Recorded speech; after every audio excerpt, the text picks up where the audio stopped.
Hoy comenzamos y yo creo que terminamos por lo menos el capítulo 26 y lo veremos. Y el próximo día intentaré 27 y 28. Y con eso ya terminaremos Hechos de los Apóstoles, porque si Lucas se quedó ahí, pues no voy a ampliarlo yo. Son 28 capítulos. Aunque la historia continúa. No terminó ahí.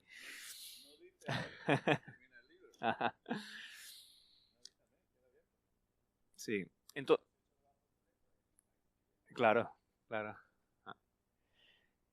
Entonces hoy empezamos con el capítulo 26. Hemos visto varias defensas del apóstol Pablo al pueblo, concilio, a Félix. Y ahora aquí estamos en el capítulo 26, defensa ante Agripa. El otro día ya estuvimos comentando quién eran estas personas que estamos viendo y es importante para poder entender un poco más ciertas cosas de las que se dice y el por qué el apóstol Pablo, guiado por el Espíritu, ahora voy a leer un pasaje relacionado con esto que estoy diciendo, pero el Espíritu también te lleva, en función de la persona a la que te diriges, a hablar de una manera o te lleva de otra manera. Ya hemos comentado varias veces cuando se le dice que Pablo iba a hablar pues ante gobernantes, ante reyes, ante el pueblo y ante los gentiles, ¿no? Y hay un pasaje que me gustaría leer antes de empezar con Hechos 26. Está en Mateo capítulo 10, versículo 16 al 22.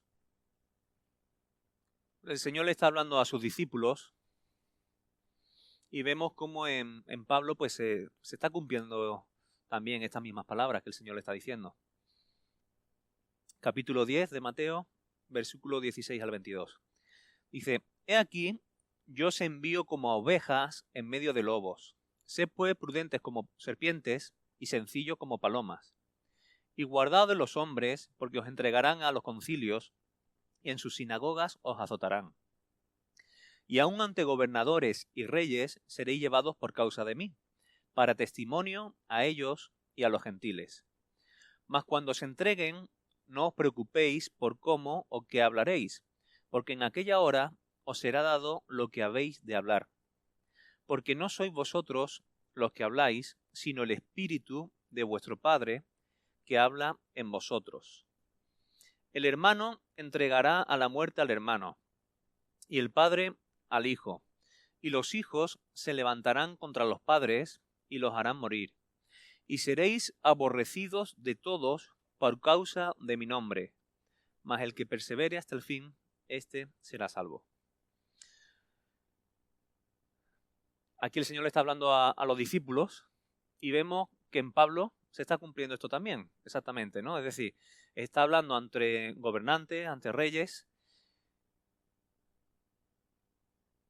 pero el Espíritu Santo le guiaba y el Espíritu Santo es el que le estaba dando palabras para dirigirse a los que tenía delante. Se habla de ser aborrecidos. La pregunta es, hermanos, ¿queremos que el Señor nos utilice? ¿Queremos que el Señor nos utilice? El apóstol Pablo fue muy utilizado por el Señor.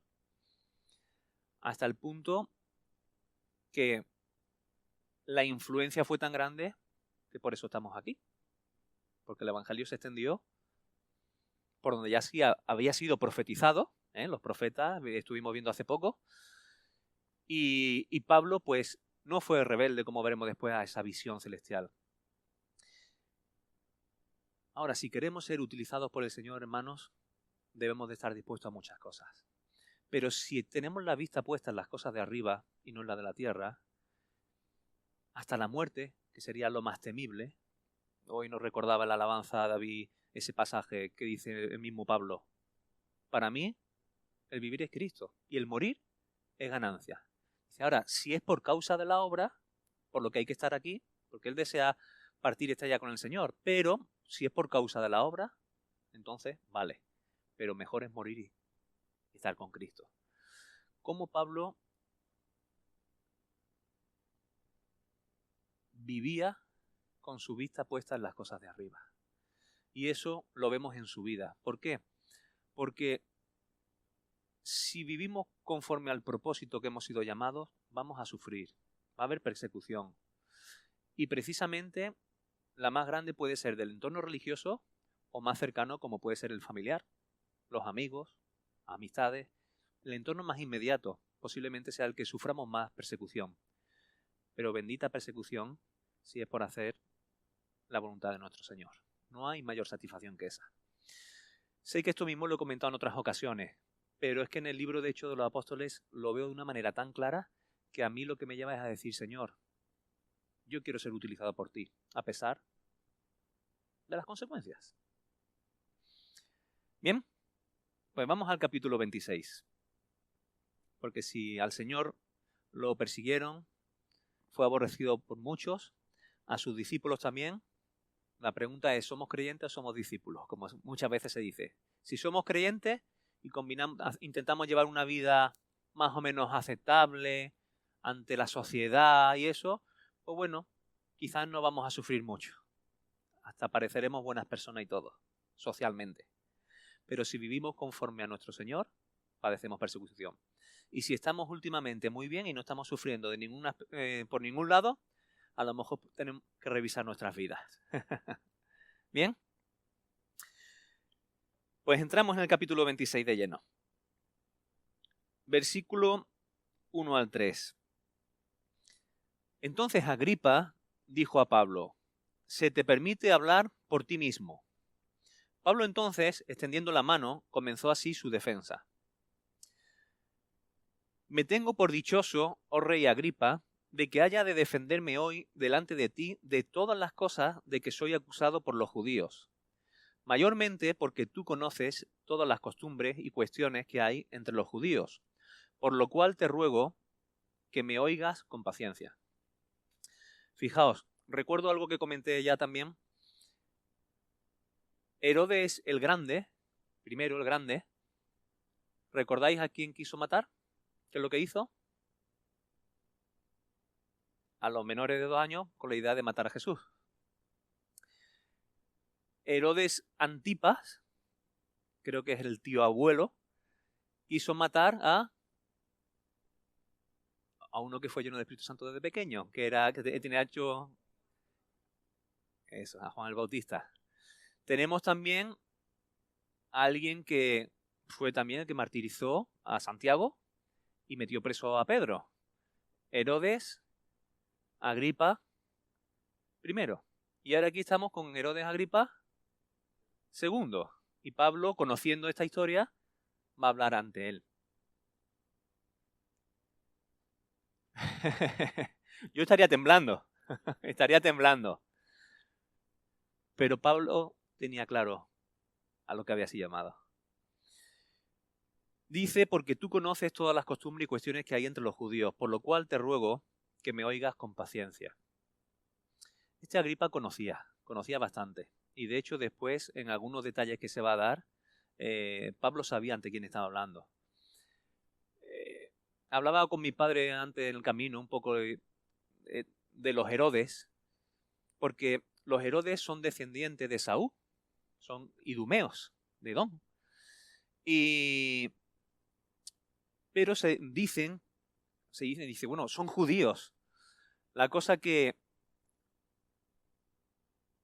ellos aceptaron el judaísmo. Ahora, ¿con qué intención? Eso ya es otro tema. Pero sí conocían ciertas cosas. Entonces ellos aceptaban a los profetas, la ley y todo esto, que ahora después lo veremos. Entonces, con ese argumento es con el que Pablo intenta conectar y ya veremos algunas cositas más. Entonces dice, mayormente porque tú conoces todas las costumbres y cuestiones que hay entre los judíos, por lo cual te ruego que me oigas con paciencia. Versículo 4 al 8. Ahora vamos a ver la vida anterior de Pablo antes de que tuviese el encuentro con Jesús, Yeshua. Hay algunos temas que no quiero redundar mucho porque esta es la tercera vez que Pablo cuenta su testimonio. Entonces, algunos aspectos voy a pasarlo de una forma más ligera. Versículo 4 al 8. Mi vida, pues, desde mi juventud, la cual desde el principio pasé en mi nación, en Jerusalén, la conocen todos los judíos. Es decir, él no era cualquiera. Los cuales también saben que yo desde el principio, si quieren testificarlo, conforme a la más rigurosa secta de nuestra religión, viví fariseo. Y ahora, por la esperanza de la promesa que hizo Dios a nuestros padres, soy llamado a juicio. Promesa cuyo cumplimiento esperan que han de alcanzar nuestras 12 tribus, sirviendo constantemente a Dios de día y de noche. Por esta esperanza, oh rey Agripa, soy acusado por los judíos. ¿Qué? ¿Se juzgan entre vosotros cosa increíble que Dios resucite a los muertos? Fijaos, destaco una, que el apóstol Pablo era muy celoso de lo que él creía y él era fariseo. Ya hemos hablado bastante sobre qué es ser un fariseo, pero vuelvo a resaltar, hermanos, que es fundamental conocer qué es un fariseo, qué creía un fariseo. No solamente creía en lo que nosotros llamamos Antiguo Testamento, sino que habían añadido una tal cantidad de normas, de reglas, en un principio con una buena intención, que era vivir de una forma pura y no contaminarse con los gentiles, con los impíos, pero habían añadido tal cantidad de normas, de reglas, que llegaban a tal punto que incluso invalidaban el mandamiento, y Jesús los acusa de eso. Dice, por vuestras tradiciones invalidáis el mandamiento. ¿Por qué vuelvo a insistir en esto, hermanos? Porque si no conocemos bien lo que es un fariseo, nos vamos a perder en gran parte del Nuevo Testamento. Porque las cartas del apóstol Pablo son, desde mi punto de vista, muy malinterpretadas. Hasta el mismo Pedro dice que el apóstol Pablo es difícil de comprender. Y siendo él un fariseo, él mismo se describe como hebreo de hebreos, en cuanto a la ley fariseo, de la tribu de Benjamín, etcétera, etcétera, ¿no? Pero dice que todo esto, que tenía motivos para gloriarse, o sea, religiosamente él tenía muchos motivos por los cuales gloriarse. Pero sin embargo dice que lo tiene todo por basura, por la excelencia del conocimiento de Cristo. Hermanos, necesitamos conocer en la Escritura a nuestro Señor Jesucristo. Como vamos a seguir viendo hasta el capítulo 28, judíos, como lo llama aquí, ¿vale? Lo voy a llamar judíos a conciencia, como lo dice Lucas en Hechos de los Apóstoles, y gentiles, tanto unos como otros, necesitan ser justificados por la fe en Jesucristo. Porque no es por obra de la ley, y como ya hemos mencionado, por muy buenas personas que intentemos ser, por muchos aspectos incluso de la ley de Dios que intentamos obedecer, siempre caeremos en algún punto. Porque solamente Jesús, Yeshua, cumplió la ley a la perfección. Y aparte de esto, las obras de ley, aunque nosotros lo tenemos traducido como obras de la ley, la mayor cantidad de veces que Pablo menciona obras de la ley, la mayoría de las veces se refiere a aquellos mandamientos añadidos por las distintas sectas que había del judaísmo, y entonces él tiene que poner en orden y decir que es la ley de Dios sí, pero aún así, las otras no, pero que aún así somos salvos por la fe en Jesucristo. Porque bueno, justo, ni aún uno. Lo dice el mismo Pablo en la carta a los romanos, que ya no nos contará nuestro hermano Pablo. Pero justo no hay ni un uno. Somos salvos por la fe en Cristo, por gracia. Ahora, ya veremos que necesitamos que nuestra guía, la verdad, el camino, ¿quién es? Nuestro Señor. Él es el que marca la dirección. Él es la expresión viviente del plan de Dios para nuestras vidas. Él es nuestro modelo perfecto. No es ningún rabino, ninguno, que por mucha autoridad que tenga, muchas buenas enseñanzas que tenga, si se desvía de la de nuestro Señor Jesucristo, no tiene autoridad ninguna. Solamente la de nuestro Señor Jesucristo. Y esto Pablo, cuando veamos ahora el siguiente apartado, le es revelado. La persona del Señor Jesucristo le es revelado y él pasa 3 años donde estaba el monte Sinaí, recibiendo revelación directamente de nuestro Señor. Es más, se propuso no ir a Jerusalén para que los mismos apóstoles, no, revelación directa de nuestro Señor Jesucristo. Y esa es la que ahora intenta transmitir el apóstol Pablo.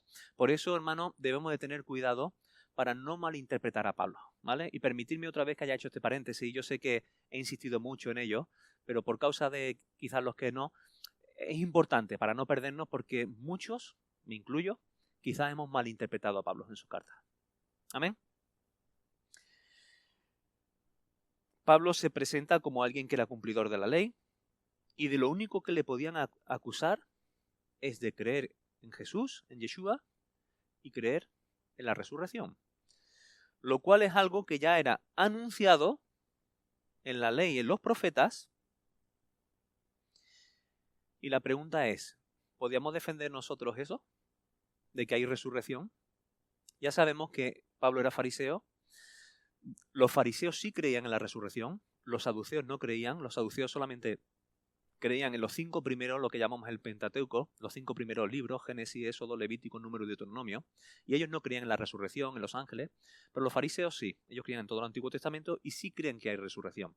Y el apóstol Pablo lo que está diciendo es que lo que os estoy diciendo es realmente lo que está en las Escrituras, en la ley, en los profetas, y ahora vamos a ver cómo el Señor, que se le ha revelado, le abre los ojos, y él es capaz de coger las Escrituras y decir, oye, que la ley y los profetas lo que te están hablando es del Mesías.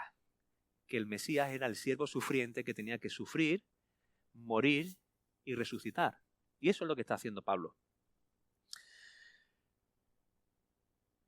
Yo voy a leer un par de versículos.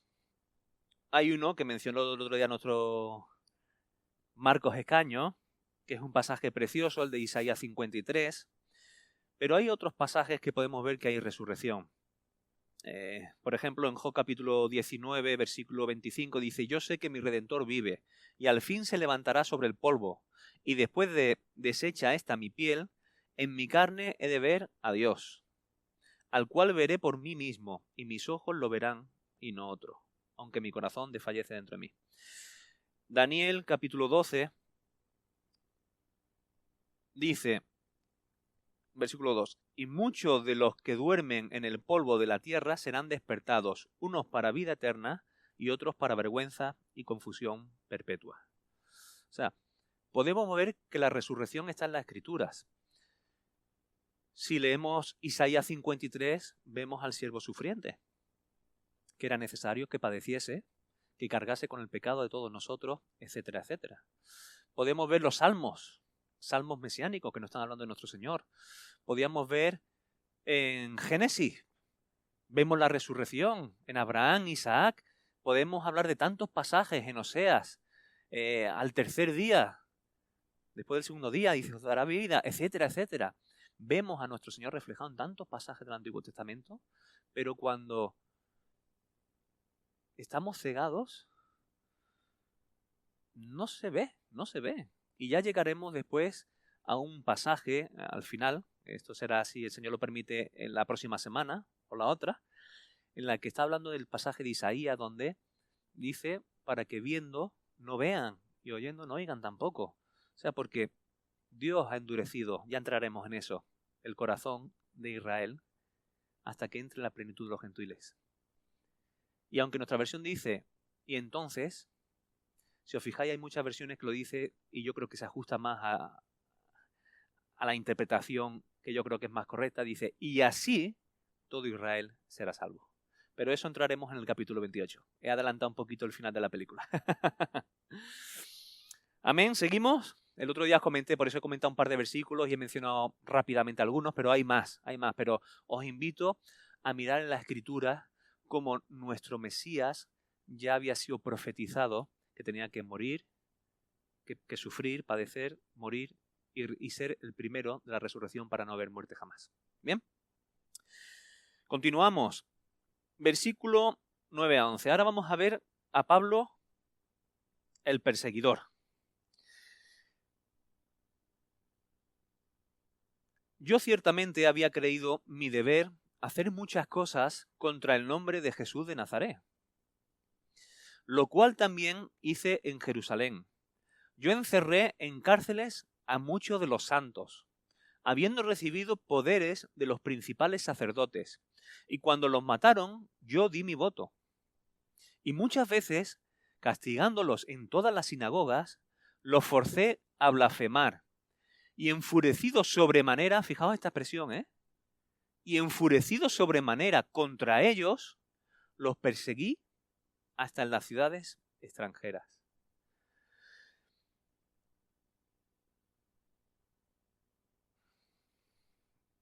Cuando aquí está contando el Pablo antes de tener el encuentro con el Señor, que ahora después inmediatamente vamos a entrar en ese encuentro. Pero fijaos cómo era este Pablo, que él estaba totalmente convencido de lo que hacía. Pero su revelación, su entendimiento estaba velado. Pero él estaba totalmente convencido. Cuando él dice que él, con toda buena conciencia delante de los dioses y de los hombres, servía al Señor, para mí no era solamente una vez que conoció, que tuvo el encuentro con el Señor, incluso antes. Él era muy celoso y creía en lo que estaba haciendo. De tal manera que estaba tan firme y que perseguía enfurecido en sobremanera. O sea, tenía odio, rechazo a los que seguían a nuestro Señor. Fijaos hasta qué punto, cuando nuestros ojos son abiertos y nuestro Señor se nos revela en nuestras vidas, hasta aquel punto Él había entendido la importancia de lo que ha hablado mi padre antes, la importancia de la iglesia, del pueblo de Dios, hasta qué punto sus ojos fueron abiertos, su entendimiento fue abierto, que se sentía el más pecador del mundo.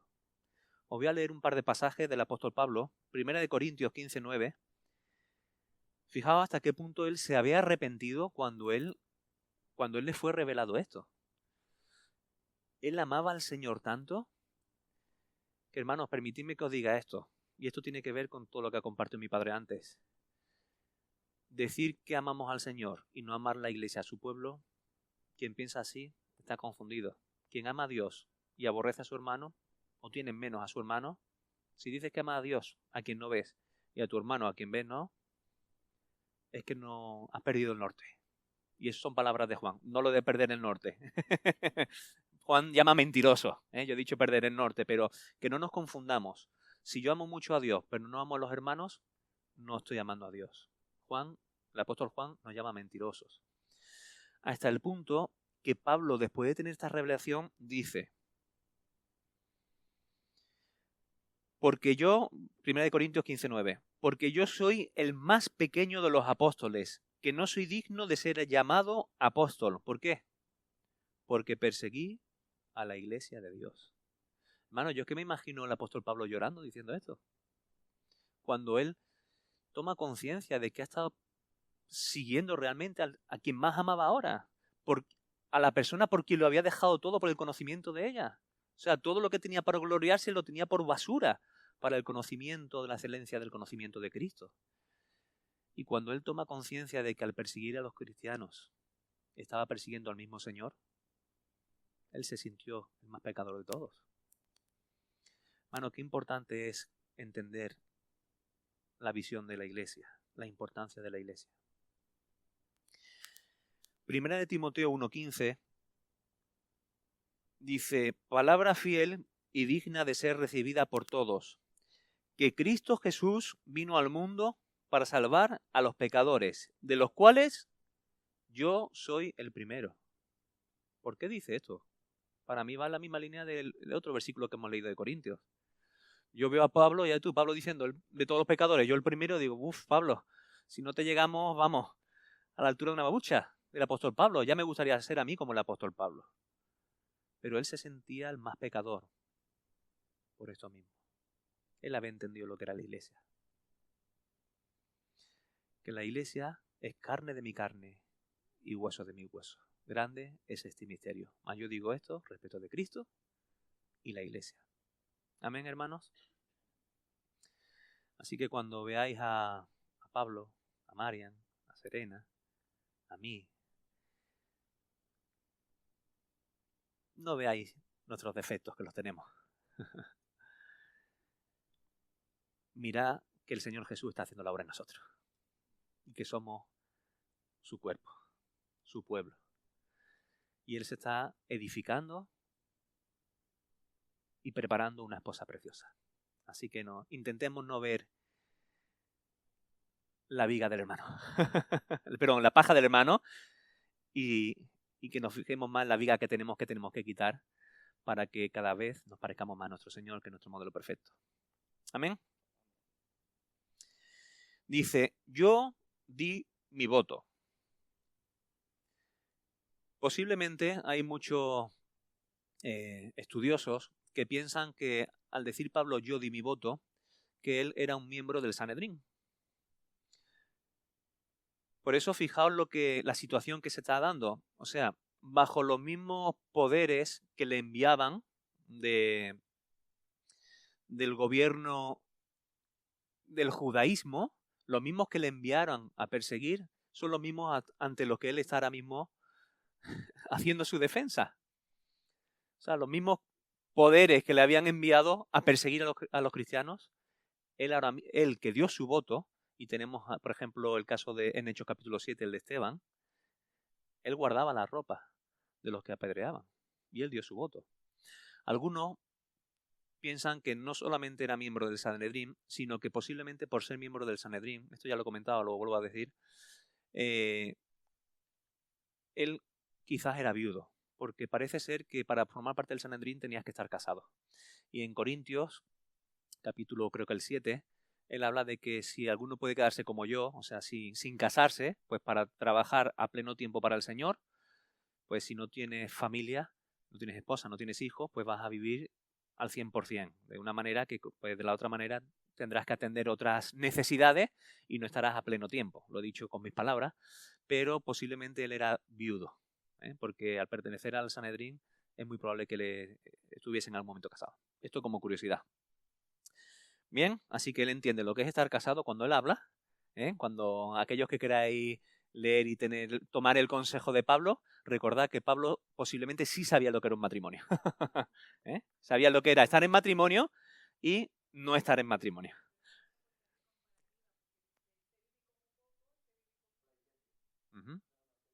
Ajá, así es, Marco. Pablo supo vivir en abundancia, en escasez. Entiendo yo, en función de lo que he comentado, que estuvo casado y posiblemente viudo. Supo vivir en su ministerio distintas etapas en las que hubo hermanos que trabajaron, fueron colaboradores suyos, bastantes de ellos. Sin embargo, al final, como el otro día se nos compartía, muchos lo abandonaron. Por eso vemos la segunda carta a Timoteo, como le escribe a Timoteo y le dice, tráete también a Marcos, que me es útil para el ministerio. Muchos me han abandonado, me han dejado. Pero hermanos, tenemos que ser conscientes de que si queremos hacer la voluntad de Dios, vamos a pasar por muchas etapas distintas. Pero que estemos bien sujetos a nuestro Señor, porque en Él vamos a tener la fuerza para poder soportar cualquier circunstancia que el Señor nos permita vivir. Amén. Amén. Fijaos porque la resurrección, hermanos, que era una de las cosas que más cuando yo escuchaba de la resurrección, pues muchos no podían, más porque estaba hablando de quién había resucitado, ¿no? Y no creían en él como Mesías, nuestro Señor. Pero realmente Pablo demostraba con todas las escrituras, nosotros hemos tratado de hacerlo un poquito a lo largo de la carta, cómo ya los profetas habían anunciado la solución que nuestro Dios tenía, que era un nuevo pacto. Poner el Espíritu Santo en nuestros corazones para poner sus mandamientos aquí y aquí, nuestra mente, nuestro corazón, para vivir conforme a sus mandamientos, traer perdón de pecados porque era necesario para ser justificado delante de Dios que hubiese derramamiento de sangre y en quien fuésemos justificados y redención. Y tenemos al que es la resurrección y al que trae la resurrección en nuestras vidas, que ya había sido anunciado por los profetas. Y ese pasaje es precioso, el de Ezequiel 37, cómo se ve el proceso, poco a poco, de dar vida a esos huesos que estaban secos. Eso es precioso. De hecho, os invito a que de vez en cuando leáis esos capítulos, por lo menos desde el 34 al 37 por lo menos, y seguro que alguna lágrima cae. Lo digo por experiencia. Amén. Versículo 12 al 15. Ocupado en esto, iba yo a Damasco con poderes y en comisión de los principales sacerdotes. Cuando a mediodía, oh rey, yendo por el camino, vi una luz del cielo que sobrepasaba el resplandor del sol, la cual me rodeó a mí y a los que iban conmigo. Y habiendo caído todos nosotros en tierra, oí una voz que me hablaba y decía en lengua hebrea: Saulo, Saulo, ¿por qué me persigues? Dura cosa te es dar coces contra el aguijón. Yo entonces dije: ¿Quién eres, Señor? Y el Señor dijo: Yo soy Jesús, a quien tú persigues. Fijaos, Pablo iba camino a Damasco con los poderes de los principales, lo que hemos comentado antes. Me llama la atención que dice: cuando a mediodía, oh rey, yendo por el camino vi una luz del cielo que sobrepasaba. No era por la noche, era al mediodía. Fijaos qué luz tan grande tuvo que ver, siendo a mediodía, que cayeron. Que cayeron, no solamente él, cayeron más. Hay quien dice que era de un caballo, pero el texto no dice caballo, ¿vale? Pero la cosa es que cayeron. Sobrepasaba el resplandor del sol. Pues ese es el detalle interesante. O sea, era mediodía y el sol estaba, me imagino que estaría potente en ese momento, ¿no? ¿Qué luz es esa? Yo no pude evitar pensar en Génesis. No sé si alguno también habéis pensado en Génesis capítulo 1, cuando leyendo este pasaje, ¿no? Esa luz que aparece en el primer día, que todavía no estaba la lumbrera mayor y la otra lumbrera, ¿no? El sol, la luna y las estrellas. Sin embargo, hay una luz que estaba al principio. Amén. Dice: Saulo, Saulo, ¿por qué me persigues? Como es la tercera vez que cuenta su testimonio, no quiero repetirlo, hermanos, pero sí hago un poquito de hincapié. Hermanos, lo que hacemos para el Señor, sea bueno, sea malo, recordad el pasaje que leímos cuando vimos esto, porque estuve en la cárcel y me visitasteis. Estuve enfermo y vinisteis a mí, etcétera, etcétera. Estuve desnudo, me vestisteis, etcétera, etcétera, etcétera. Por cuanto a uno de estos mis hermanos más pequeños lo hicisteis, a mí me lo hicisteis. Y sin embargo estaban los que no hacían. Hermanos, tanto lo bueno como lo malo, lo que hacemos para nuestros hermanos, para el Señor lo hacemos. Saulo, Saulo, ¿por qué me persigues?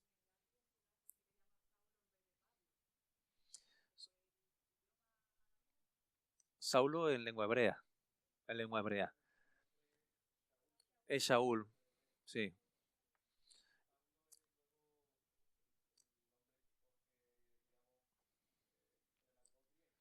Claro. Algunos piensan, ¿no?, que Pablo, el nombre, significa pequeño, y algunos piensan que él era bajito y quizás pues es una posibilidad.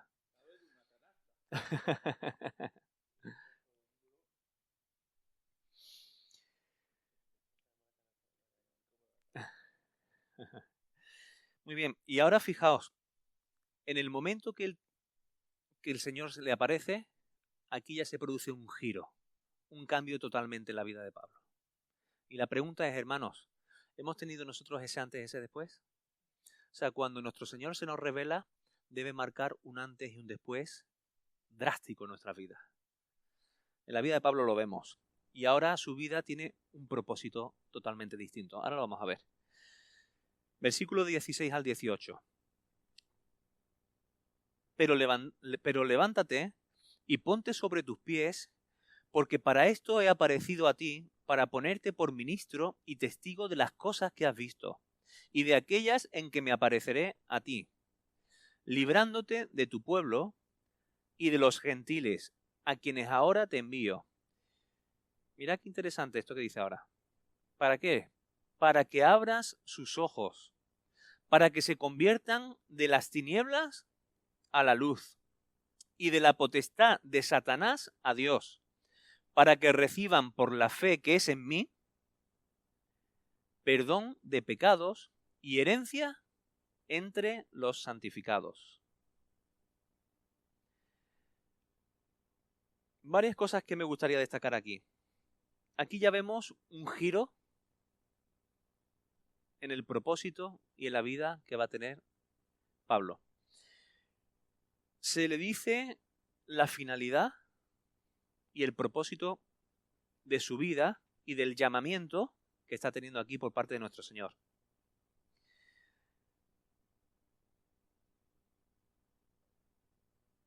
Tanto para los del pueblo como para los gentiles. ¿Por qué hago hincapié en esto, hermanos? Porque una de las cosas que se dice es, por la fe que es en mí, perdón de pecados. ¿Por qué hago énfasis en esto? ¿Recordáis a Pablo hablando a los romanos cuando le está diciendo a los que se creen que por ser linaje de Abraham ya son justos, ya son salvos y se acabó todo? Y Pablo tiene que decir, hey, el que practica, el que vive conforme a lo que yo mando. Pero justo no hay ni aun uno. Todos necesitamos ser justificados. ¿Por medio de quién? Por medio de la fe en aquel que murió y resucitó por nosotros. Y hay perdón de pecados. Y eso lo necesitamos todos. Ahora, en el ministerio de Pablo le está diciendo para que abra sus ojos. ¿Para qué? Para que se conviertan de las tinieblas a la luz. Interesante. Esto sería para un apartado entero dedicado a esto. Pero sí me gustaría destacar algunas cositas. Sabemos quién es la luz. Y nosotros también debemos de ser luz. Él es la luz. La luz te hace ver las cosas como son. Cuando estás en tinieblas, no ves la realidad de las cosas. Me gustó una vez escuchar y aprender de un hermano que relacionó las tinieblas con la ignorancia. Hermanos, cuando estamos en tinieblas, estamos en ignorancia porque no conocemos la verdad. La verdad es una persona que se llama Jesús, Yeshua. La verdad es su palabra. Y Jesús, que dijo, yo soy el camino y la verdad y la vida, Él es la luz. Y fijaos, hermanos, si pensamos en lo que es el camino, la verdad y la vida, vamos a ver cómo va relacionado. Eso es muy interesante, Marco. Y ese pasaje, y dentro del contexto, es maravilloso, es precioso. Sí, ahora lo mismo lo tocamos un poquito. Pero Jesús, Yeshua, Él es la luz. Él es la verdad. Él es lo que nos va a manifestar la realidad de las cosas. Él es quien nos va a decir cuál es el camino. Él es quien nos va a dar la interpretación correcta de las cosas. No sé si me explico. Él es la luz. En Él se nos va a quitar la ignorancia, las tinieblas, porque Él no está manifestando lo que es la verdad. Es una persona, tanto judíos como gentiles necesitaban el encuentro con esa persona para ser justificados, y no creas que la verdad está en tus obras, porque por ellas no va a ser justificada. Eso es tinieblas, aunque pese lo que estoy diciendo. La verdad es una persona, y no hay justificación fuera de Jesucristo. Y Él es el que te marca en qué camino tenemos que ir. Él es la interpretación correcta de la ley. Oísteis que fue dicho, mas yo digo. Y Él tiene autoridad por muchos motivos. Primero porque es la expresión de Dios. Es la imagen del Dios invisible. Entonces, ¿quién nos va a dar la mejor interpretación? Ahora, si Él es la imagen del Dios invisible y Él cumplió una ley que es santa, justa y buena a la perfección, ¿a quién vamos a hacer caso? ¿A qué maestro? ¿A qué rabino? Él es el camino. Él es la correcta interpretación de las cosas. Si andamos en Él, andaremos en luz. Andaremos en la verdad. Iremos por buen camino. Por el único camino. Todo lo demás, aunque al hombre le parezcan caminos buenos, son caminos de muerte. Pero aquí hay camino de vida. ¿Amén? Este tema se podría ampliar mucho más porque hay muchísimos pasajes que hablan de la luz y seguro que incluso vosotros podríais aportar muchísimas cosas. Pero continúo. Dice, entonces serán convertidos de la luz a la tiniebla, serán convertidos de la potestad de Satanás a Dios. Me encanta esta expresión también y creo que es importante, hermanos, que tengamos en cuenta. Dice el mismo Pablo en Colosenses, el cual nos ha trasladado del reino de las tinieblas al de su amado Hijo. Mira, o servimos al Hijo, o servimos a nuestro Señor, o sin darnos cuenta estamos sirviendo al reino de las tinieblas. Y el príncipe de la potestad de las tinieblas se llama Satanás. Hay gente que piensa que es libre porque hace lo que le da la gana. Permitidme que lo diga así de brusco. Mentira, mentira. O eres esclavo del Señor, esclavo para bien, lógicamente, porque ahí es donde está la verdadera libertad, el texto que Marco nos mencionaba antes, porque somos libres cuando no somos esclavos del pecado. Y las personas que son libres, que creen ser libres para hacer lo que les da la gana, no son conscientes que son esclavos del pecado. Entonces, o servimos al Señor, o servimos al príncipe de las tinieblas, que está deseando que vivamos en contra de la voluntad de Dios. O sirves a uno, o sirves a otro. No hay un lugar entre medio de libertad. No existe. Voy a continuar un poquito, hermanos. Recibirán el perdón de pecados por la fe, ¿verdad? Dice, para que reciban por la fe que es en mí, perdón de pecados. Eso ya lo hemos comentado, hermano, lo he dicho antes, no voy a redundar en lo mismo. Y herencia entre los santificados. Hermanos, el tema de la herencia sería amplio y creo que cuando mi padre hable de la Nueva Jerusalén, antes hablaba de herencia. En la Escritura se habla de herencia en varios contextos. Para mí el tema de la herencia es amplio. Por un lado, heredar la vida eterna. Se habla, los mansos, por ejemplo, que dice nuestro Señor, los mansos heredarán la tierra.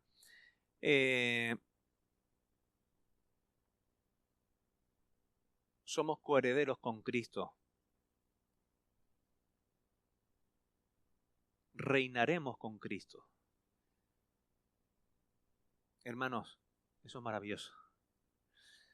Pero dice entre los santificados.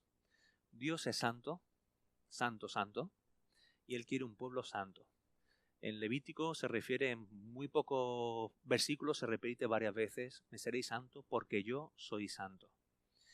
Y Él quiere un pueblo santo que reinará. Cuando venga nuestro Señor, yo entiendo que lo que ya comenté el otro día, que entiendo que es el milenio, con los suyos hacia todas las naciones. Pero después del proceso que ya hablamos, que vemos al final de Apocalipsis, una vez que Satanás ha echado el lago de fuego de azufre, que arde eternamente, el falso profeta, la bestia y todo, dice, la nueva Jerusalén desciende de lo alto, en el que el templo es Dios mismo y su Hijo Jesucristo habitando en medio de su pueblo. Y ahí hay naciones que son salvas, dice las naciones que hubieran sido salvas. Pero yo creo que mucho de la herencia tiene que ver con eso. Y la esposa que se está preparando, Nestalí nos habló el otro día algo, y creo que fue valiente en decir un poco de las cosas que él piensa. Yo creo que hay distintos niveles de intimidad. Nestalí lo mencionó así. No es lo mismo la intimidad que yo tengo con mi mujer que la intimidad que tengo con mis hijos. Hay intimidad con mis hijos, hay intimidad con mi mujer, pero el nivel de intimidad que tengo con mi esposa no lo tengo con mis hijos. A buenos entendedores pocas palabras bastan. El Señor quiere tener intimidad con su pueblo. Con su pueblo. Hermanos, hay una herencia y Él quiere y se está preparando una esposa preciosa, sin arruga, sin mancha, un pueblo santo.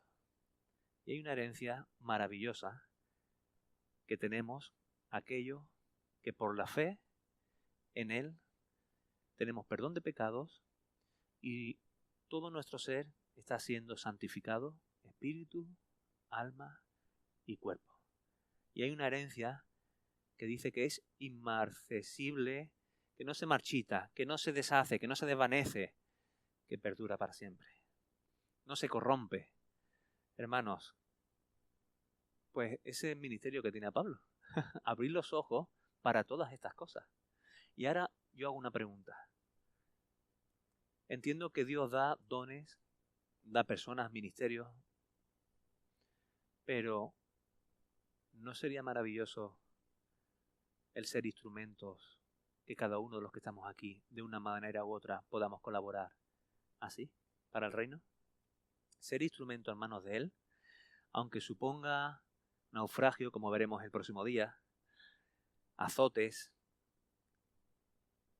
víboras, pero no hay mayor privilegio que vivir para el reino. Con la vista puesta en las cosas de arriba y haciendo tesoro en el cielo. Porque las cosas de aquí, ahí se quedan. Amén.